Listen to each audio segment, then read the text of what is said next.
them, or like you tell them something hard and they're like okay, and they really take it, Yeah. and they do something really well with it. Right. But like, how do you navigate that when you're a coach? Like, it's not easy. That's like, so like, Michael Jastro actually gave me the advice once about like, because I told him I stole one of his exercises and I felt really bad about it. But he was like, that's not like what a good coach does. A good coach is like someone who reads the room and tells the room what they need to hear in that moment. That is the hard part. I think as you get better at like improv and reading people and stuff like that, you kind of like start learning like how to give them what they're looking for. Like sometimes, sometimes you just have to go over the top mean to somebody if they're beating themselves up, because you can tell like if someone hates themselves or like is like, yeah, I just love good improv, you can tell them like, no you don't, and they'll be like, okay, but they still think they suck. Like that's the thing.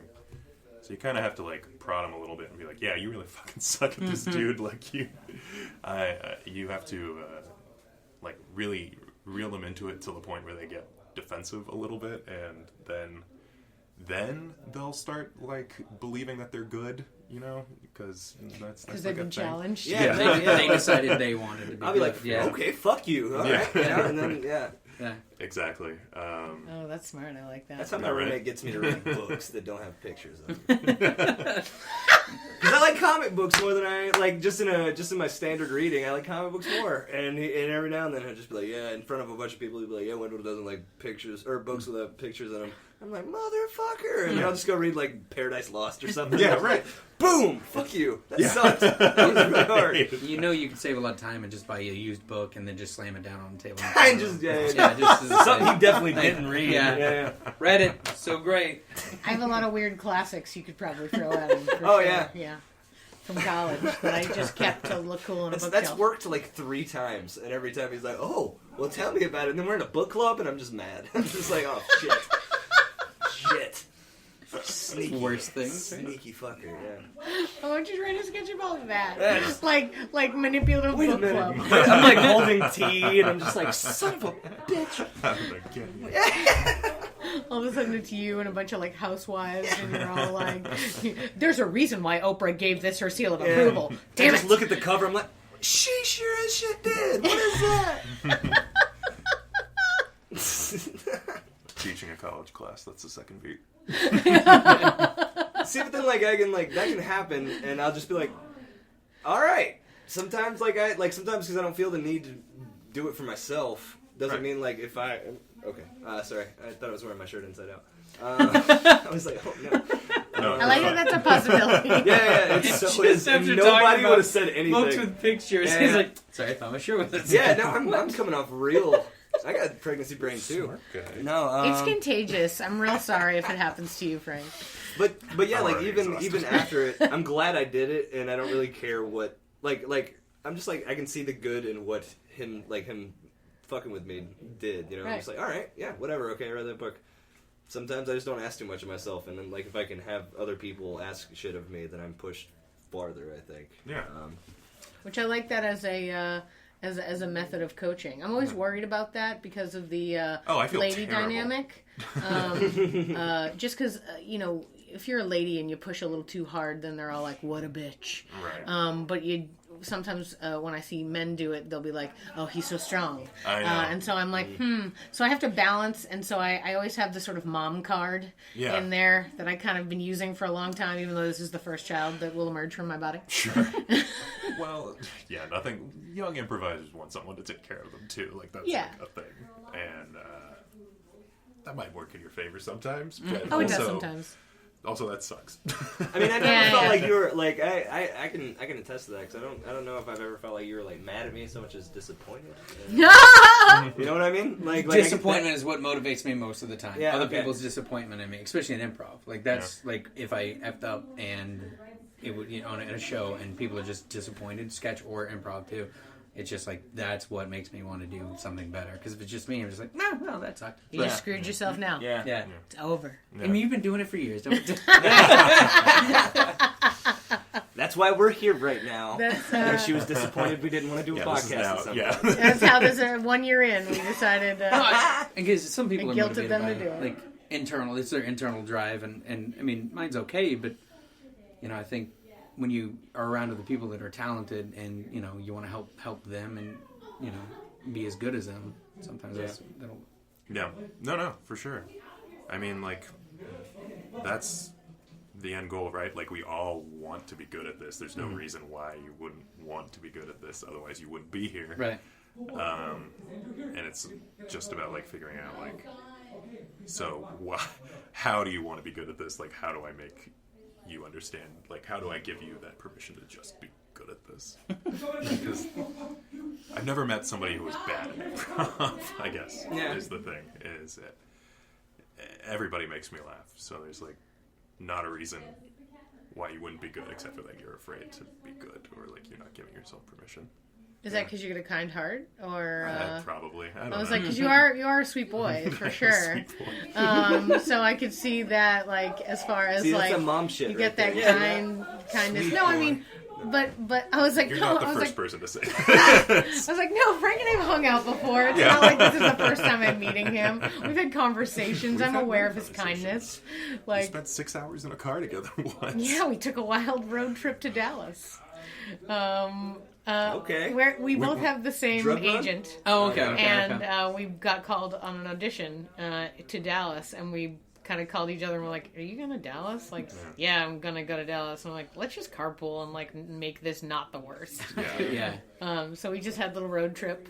I bought, here's a kind of hilarious side story to this, is that along the way I had forgotten my sunglasses, and so when we stopped at the first gas station, I bought these sunglasses, right? So these sunglasses were in my car, and maybe about like 2 months later, my husband found the sunglasses in the car, and he was like, whose sunglasses are these? And I was like, they're my boyfriend's. and he goes, oh yeah? Really? And then he creates an entire story because he doesn't really care. Yeah. Like, he's not actually mad in this story. Like, Yeah. but he creates, because he's kind of, he doesn't do improv or sketch, but he comes up with stuff all the time. Right. And so he created this whole story about this guy and what he was like, because they were the weirdest friggin' like sunglasses in the whole wide world. They had like leopard print on the side, and they were like mirror reflective or whatever. Like, they were not cool. They were ugly. So Yeah. it was like, tell me that's why about he the was guy upset, who would yeah. own these sunglasses. This gigolo. And then after he told that thing, he went ahead and now I just refer to him occasionally. I pulled the sunglasses out and I was like, you better watch out. Because I never wear them again because they're horrifying. I should just put them in the cartwheeling props. back into my life. Yeah. Oh my god, so funny though. Return these sunglasses. Yeah. Ridiculous. So you were saying you've put 8 years into improv. Like how long before you started doing sketch and stuff? Or has it just kind of been sporadic throughout? It's been sporadic, but it took me I don't know, somewhere like 3 or 5 years. Like, it took a long time before I started writing. Yeah. Yeah. It's scary. It's really scary. Yeah, no, Yeah. like that's. I'm kind of hitting that point now, and it's like, it's scary, but I feel like it's something that like I have a natural inclination to that I'd never really thought about, and yeah, so it's fun. But yeah, it is super scary. Like, pitch meetings for the neighborhood. I'm just like, I got flop sweat. I remember my first just feedback from the first sketch I wrote which was just, yeah, but what's the joke? It's just like, great. Yeah. Fuck, great. You were right. All right, That's devastating. yeah, it was terrible. No, yeah, I was like, really? That's my number one question. Oh yeah, it was. That's like, what I ask. I'm like, all you need to, if you can tell me what the joke is, I don't care if it's crap. Yeah. If you know where you're going, then great, I can help you get there. Yeah. When it's coaching or directing, it's easier to be like, oh yeah, but there wasn't like a joke or a game or anything in that. Right. But like, when you're writing it, you're like, I thought there was something here. Is it not clear? I was laughing at myself really hard last night. 7 pages of it. Yeah, right. Everybody's like 7 pages. Yeah. No, yeah, that was the thing. Is like I realized when I was pitching something, and it was like, I was like, this is 6 pages. As we were sitting down, I was like, fuck, why did I write 6 pages? And it was 6 pages. That's a long sketch. And that was like the whole thing. Is I was just like, because I was nervous last night and I just kept like layering stupid things in, and it was completely unnecessary considering I'm still pretty new at this and I'm not trying to like take half the show up, Right. Yeah. 6 pages is a lot of time. 6 pages is a lot of time. Yeah, that was 6 like minutes. this is something I've been working on for months though, and it's just something I keep trying to get on stage and I keep not Sounds like getting a on play. stage. Yeah, no. Sometimes if you've been working on it too long, too, those ideas stick with you, and you can't get out of that, like, because that's the world you've created, and that's the truth of the world. And so when you go back, you feel like you're destroying part of this world.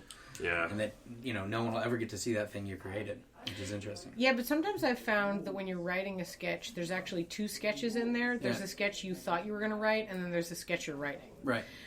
Because you have an idea, and that idea inspired you to begin what you're doing. But then when you let your fingers get moving, and finally you start writing something, it's a different sort of muse. And then if you can be cognizant enough to keep the ideas separate, you could actually end up writing 2 separate sketches. Yeah, for sure. Because you're just inspired by the first idea, and then you're like, wait, none of these things that I wanted to put in it are in this. Yeah. But I've written a solid sketch. It's fine. It's like, great, so write the other one again. Right. Yeah. You see it in comedy like all the time. Like people want to make it so difficult. They want to make it so hard, but like your favorite sketches are never the ones that have like 3 games or something like that. Yeah. Like, I find Yeah, when that's true. or 6 minutes long or something. Right, The right. best ones are like 3 minutes, and you're like, it's just like halfway through the sketch, you know where it's going. Right. Like, cool.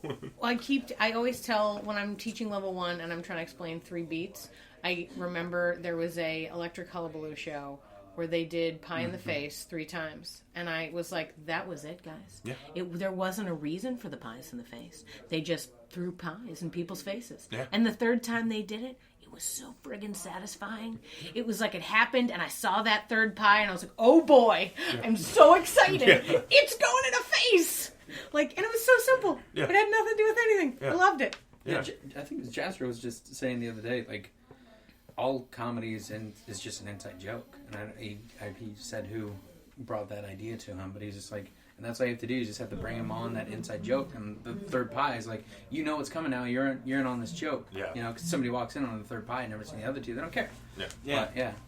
Classic. So- Classic Melvin always getting a pie in the face. Yeah, right? Yeah. Yeah. Yeah, and they feel like they know that guy. Yeah. And of course he would get a pie in the face. He deserves that pie in the face.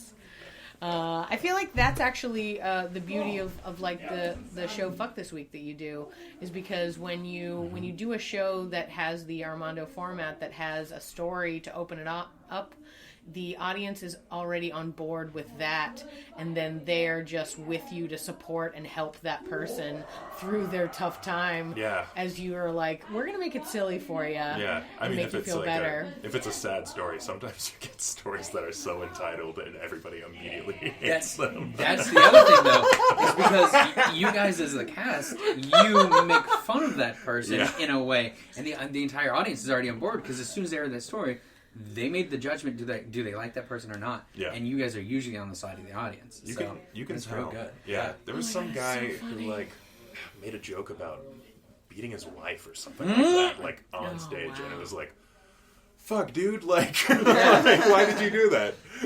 And he refused to give his name at the end of it, which is smart. And it's one of those. Yep. And it's one of those things where it's like, man, sometimes you just gotta fucking destroy the audience member that told the story. My God. Because they're the worst. So horrifying. Yeah. Oh man. How's that experience been for you though? The ups and downs of that, like between the group that was sort of put together. I don't know that everybody really knew each other from the beginning. No. And then you guys have to figure out a way to both politely and successfully navigate comedy that either helps or harasses the audience member. Yeah. I think about that a lot. I think about like what the beginning was, because I had to be talked into doing the show because I had a rehearsal for another improv troupe at the same time, and I was like, I don't know, should I keep doing this other team or should I do Fuck This Week? And now looking back, it's like, of course I should have done Fuck This Week. Like, it's amazing. It's the best thing that ever happened to me. Definitely there was like a learning curve, but people like we're all like, I don't know, Jeff Whitaker, like, and Carlos, like, put us all in there for a reason, and we all kind of started clicking pretty quickly. Like,